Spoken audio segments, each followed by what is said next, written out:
Today we followed the river. We knew where it led, just not what we might find.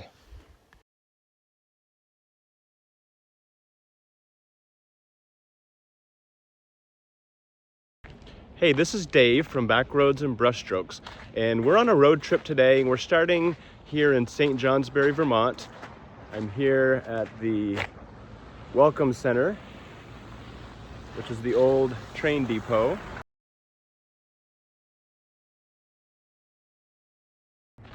I'd like to invite you to join us today on our drive through Vermont on Route 5, and let's see what we can find. So hop on in, let's go for a ride.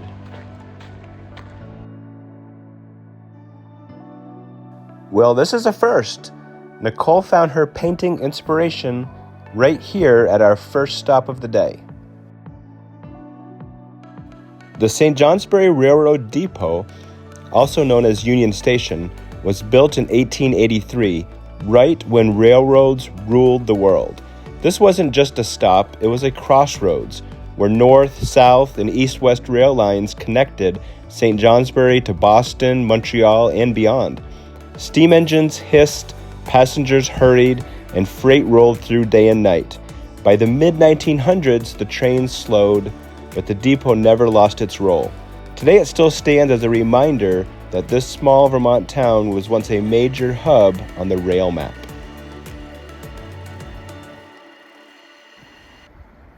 So, St. Johnsbury, how did this little Vermont town get started? Meet Jonathan Arnold, a Rhode Island guy with nerves of steel. In 1787, he built the first framed house at what's now Arnold Park, right here where we're standing, basically staking his claim and saying, I'll start a town right here, and you're welcome.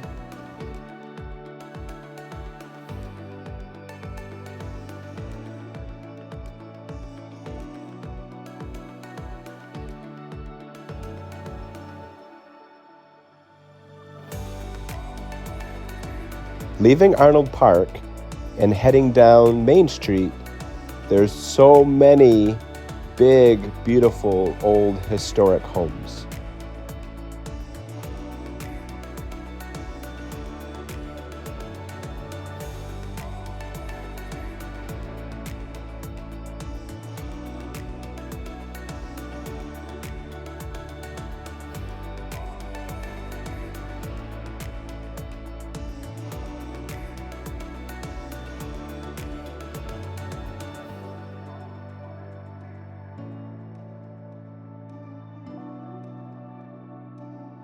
By 1790, it was time to pick a name. Colonel Ethan Allen suggested St. John after Hector St. John de Crevecoeur, which I probably totally butchered that, but he was a French consul and experimental farmer who was a friend to young America. But he had some sense. He said, too many St. Johns out there. Let's make it unique. Let's call it St. Johnsbury. And just like that, the town got bragging rights that it still holds today. The only St. Johnsbury in the world.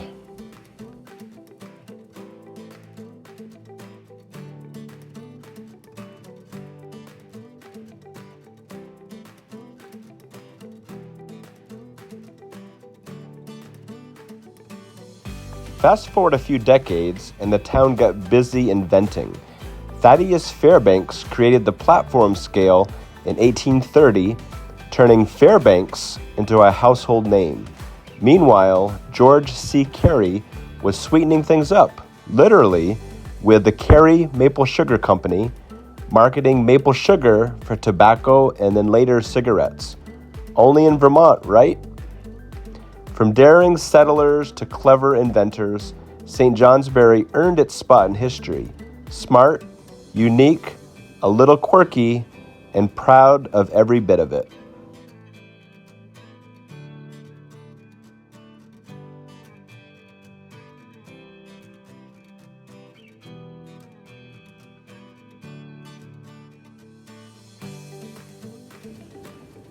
Speaking of Fairbanks, once you step inside the Fairbanks Museum, you can almost hear Thaddeus Fairbanks himself whisper, Look closer.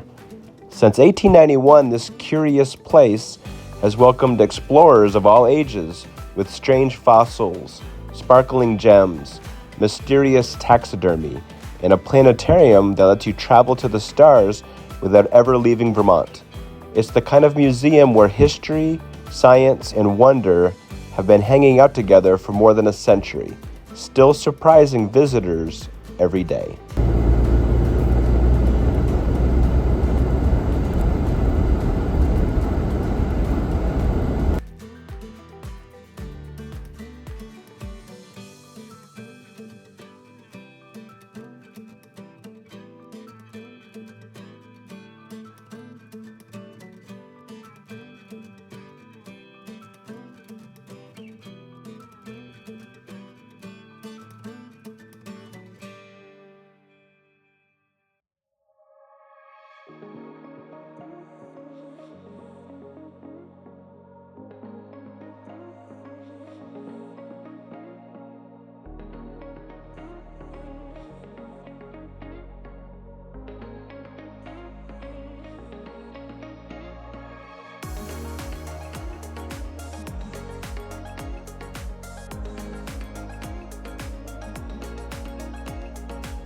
We came around the corner and saw this beautiful round barn. The more round barn stops drivers in their tracks because barns aren't supposed to be round, except when they are. Built in the early 1900s, it came from a short-lived but ambitious idea that circles made farm life easier. Around the turn of the century, Vermont farmers embraced round barns for efficiency, stronger walls, better airflow, and smoother chores with no wasted corners. At one point, about 25 true round barns were built across the state. Today, only about 5 are still standing. The more round barn isn't the biggest, but it's a survivor, a reminder that Vermont farmers were practical, inventive, and willing to try something bold, even if it meant thinking in circles.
Coming into Barnet, it's one of those towns that looks peaceful and has been quietly minding its own business since the 1700s.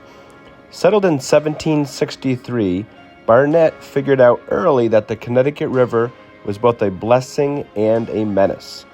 Great for farming and travel, not so great when it decided to flood and rearrange things without asking.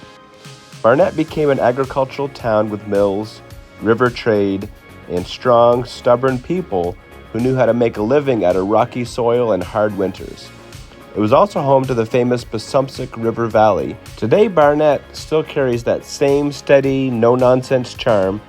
It's historic, hardworking, and the kind of place where not much changes, and everyone's perfectly fine with that.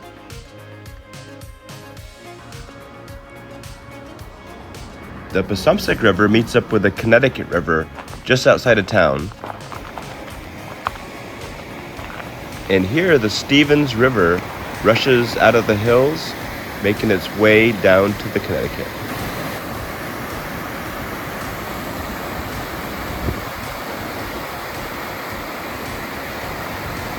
And there's the Connecticut River down there in the distance.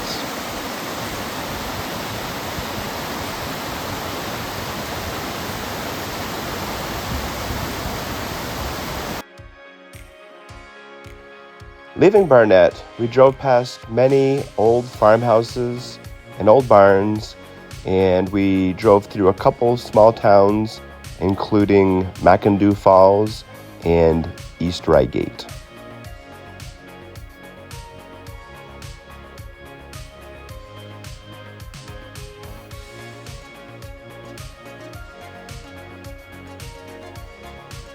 Each and every town has a history of its own, and we hope to explore in more depth at a future date.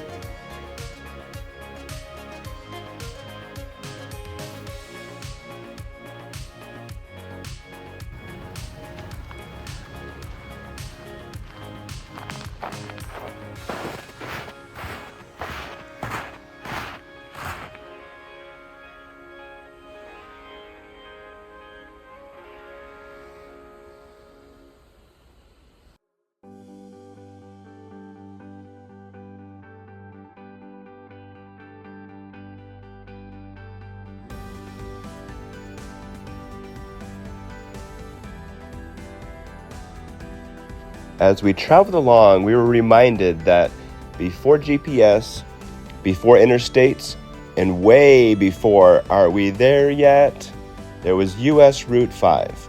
Running alongside the Connecticut River, Route 5 has been Vermont's main street for centuries, first as a Native American travel corridor, then a dirt road, then a stagecoach route that rattled your teeth but got you where you were going. By the 1800s, this road connected mill towns, farms, and river ports, carrying everything from timber to livestock to news from the outside world. When cars showed up, Route 5 politely adjusted, becoming a paved ribbon of small towns, village greens, and the occasional tractor that definitely isn't in a hurry. Even today, while I-91 zooms by doing interstate things, Route 5 takes the scenic route, past historic homes, old storefronts, and reminders that sometimes the slow road is the one with the best stories.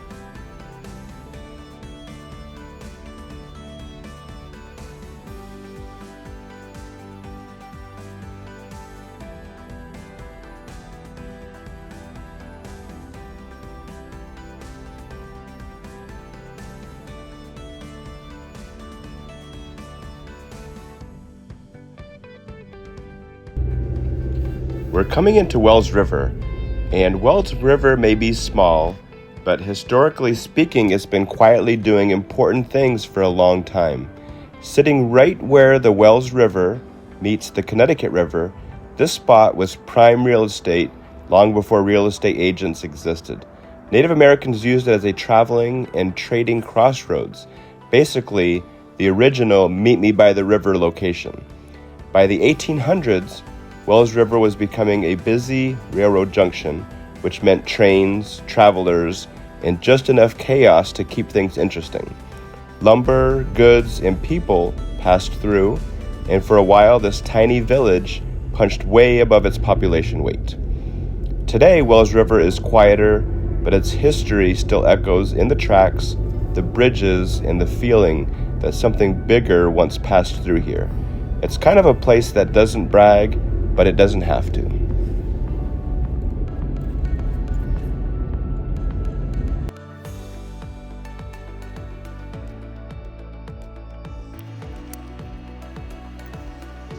It looks like Nicole's painting is coming right along.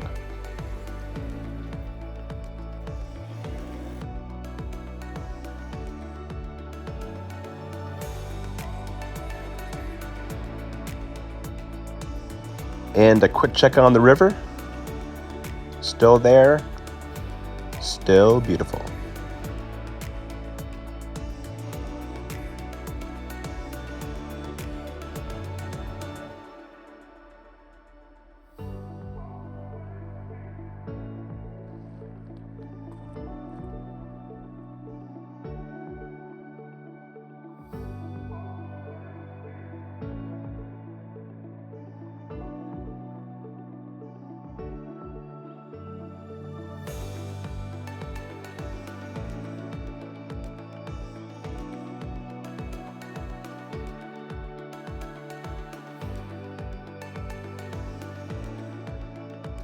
We passed a marker for the Bailey-Hazen Road, which some of you might remember from our third episode.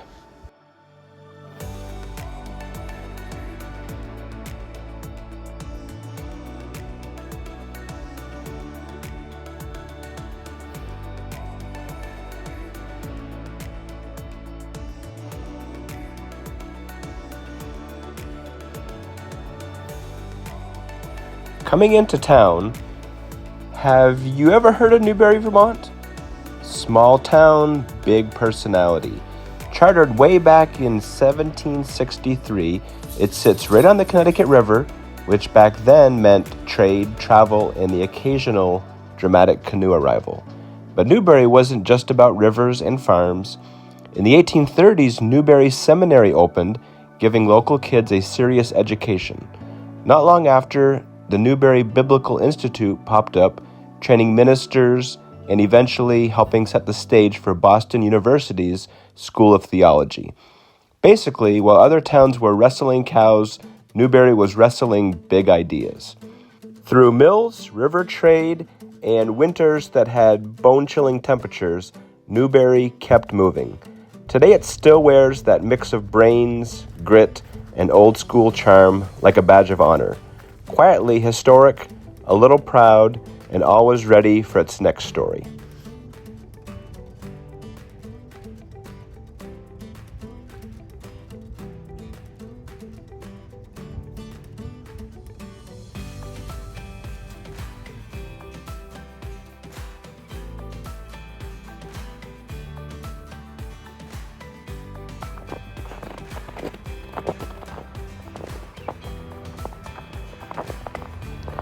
This monument was built for General Jacob Bailey.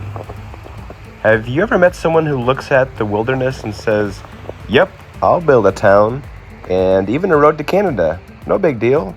That was General Jacob Bailey, born in 1726, founder of Newbury, Vermont, and the guy who basically put this town on the map before Vermont was even a thing. He cut his teeth in the French and Indian War, then became a brigadier general in the Revolution, but he didn't just wave a sword around, he funded troops himself, convinced George Washington to back the Bailey-Hazen Military Road, and tried to march all the way to Quebec. The road never got fully finished, but the ambition, legendary. Bailey also played frontier diplomat, gaining respect from native tribes and helping secure intelligence at Saratoga, America's "we can actually win this thing" moment. Soldier, town founder, judge, and general problem solver, Bailey did it all. He didn't get rich, but he earned a permanent spot in Vermont history, father of Newbury, revolutionary hero, and the kind of guy you'd like to invite to a dinner party if you wanted epic war stories and maybe a road built in your backyard.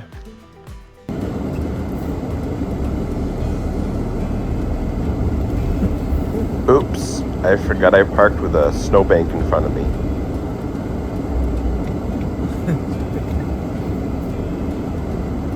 Okay, now we're off.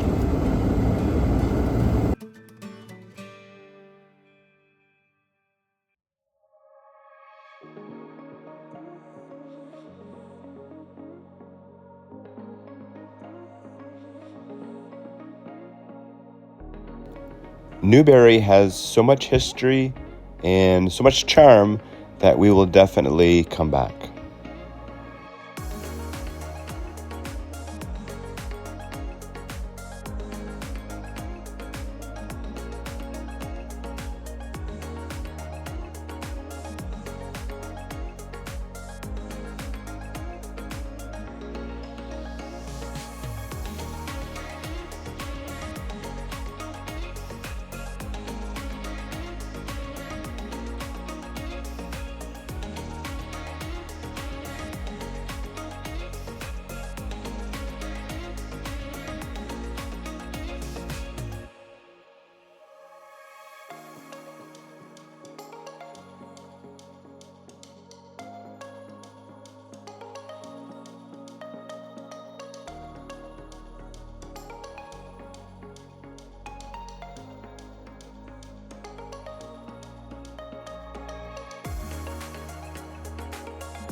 Bradford, Vermont has always lived with one eye on the Connecticut River.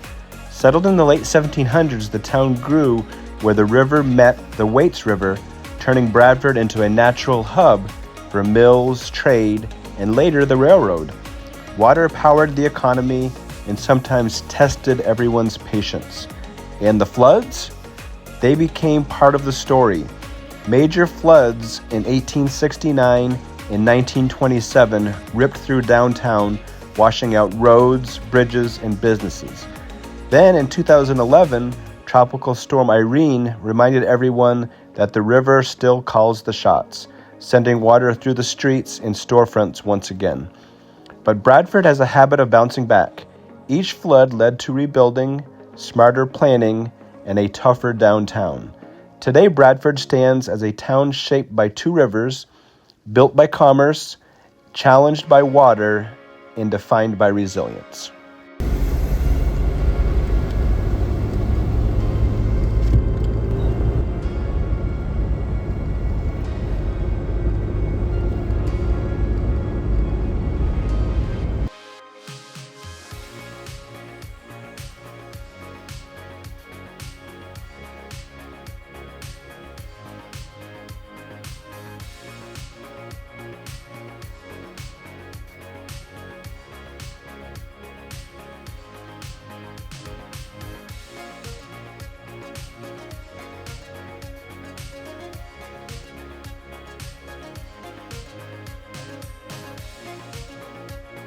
We drove through a couple small towns, including Fairleigh and East Thetford, and unfortunately on this trip we didn't have time to stop in every town.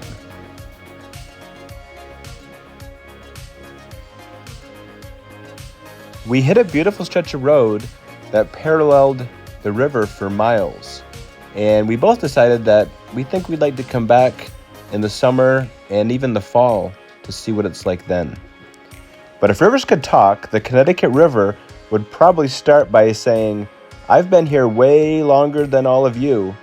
Flowing for over 400 miles from Canada to Long Island Sound, this river was the original highway of New England.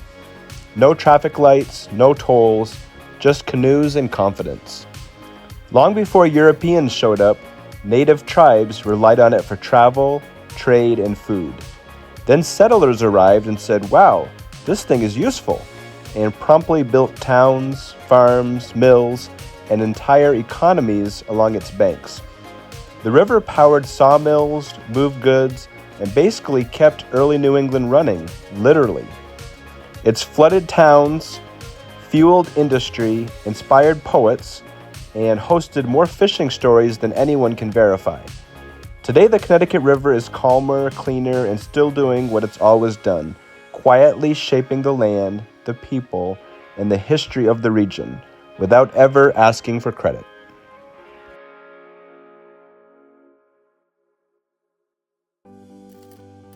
Quick check-in on Nicole. Yep, she's doing good. And stay tuned for the painting reveal.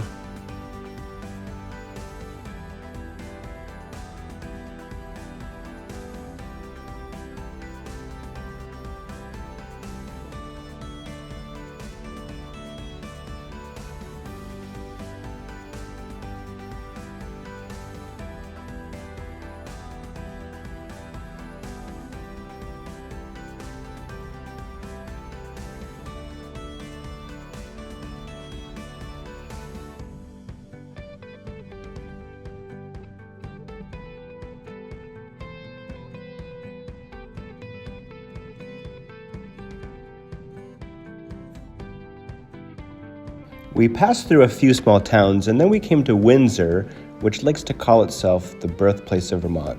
And honestly, it earned the title. In 1777, while the American Revolution was still raging, delegates gathered in the old Constitution House right here in Windsor and did something bold. They created the Vermont Republic and wrote a constitution of their own.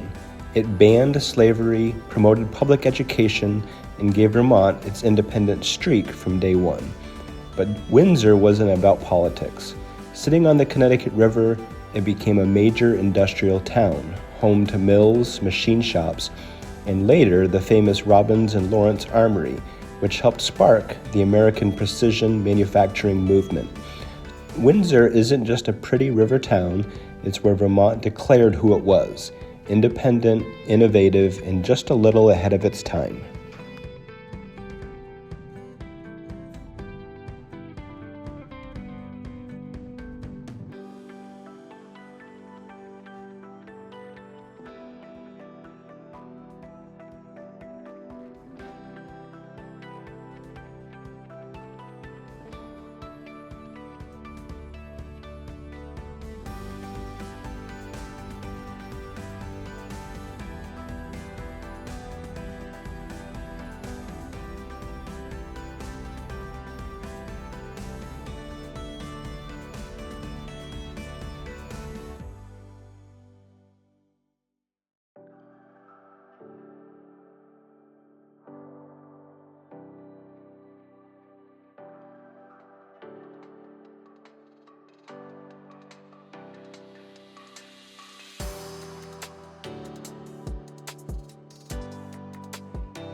Our last stop of the day, we pulled into the Bellows Falls Canal.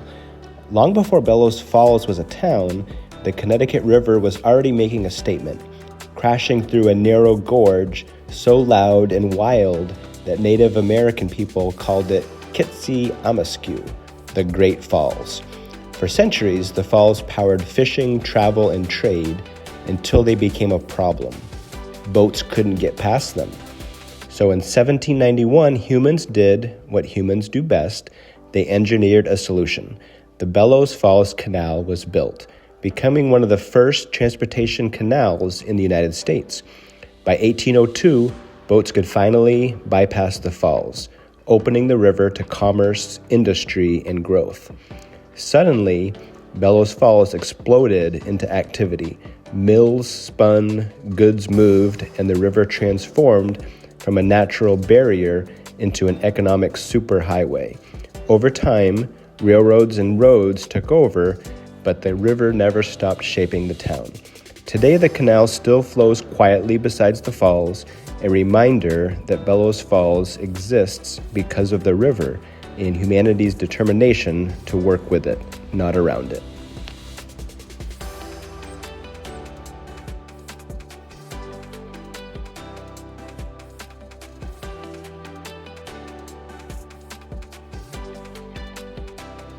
We made it to the painting reveal, and here's Nicole's painting of the St. Johnsbury train depot / welcome center. Thank you for coming along for the ride, and we'll see you next time on Backroads and Brushstrokes.